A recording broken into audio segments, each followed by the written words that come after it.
భారతీయ సనాతన ధర్మ పరిరక్షకులు శ్రీ వెంకటేశ్వర యోగి గురూజీకి, శ్రీ వెంకటేశ్వర యోగ సేవా కేంద్రం ఆత్మ బంధువులకు, యోగ విద్యాభిమానులకు అందరికీ ముందుగా శ్రీ యోగ నరసింహస్వామి వారి పక్షాన శుభాశీస్సులు.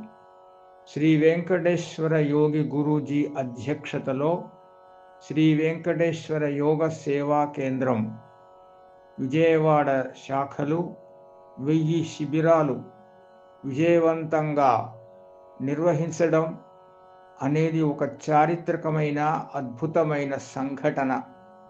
ఈ విజయోత్సవ సభకు నా హృదయపూర్వక శుభాకాంక్షలు. మీకందరికీ తెలుసు, మన సనాతన యోగ విద్య కేవలం శారీరకం కాదు. ఇది శరీరాన్ని, మనస్సును సుస్థిరపరచడానికి చేసే ఒక దివ్యమైన తపస్సు. ఈ సాధనలో గెలిస్తే మన మానవ జన్మ ధన్యం. శరీరంలో, మనస్సులో స్థిరత్వం, సమత్వం సాధించి దుఃఖానికి దూరమై సుఖ సంతోషాలతో జీవించడమే యోగం కదా. అంతకంటే ఇంకా మనకు కావలసింది ఏమీ లేదు.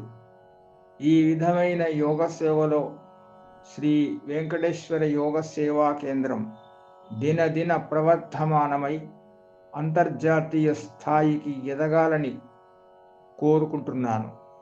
శ్రీ వెంకటేశ్వర యోగి గురూజీకి, వారి కుటుంబానికి యోగ సేవలో శ్రీ యోగ నరసింహస్వామి వారి పరిపూర్ణమైన అనుగ్రహము, దివ్యమైన శుభాశీస్సులు సిద్ధించునుగాక. నేను చేయలేని పనిని శ్రీ వెంకటేశ్వర యోగి గురూజీ సాధిస్తున్నందుకు నేను పరిపూర్ణమైన సంతృప్తిని, సంతోషాన్ని అనుభవిస్తున్నాను. జై శ్రీరామ్, జై శ్రీకృష్ణ.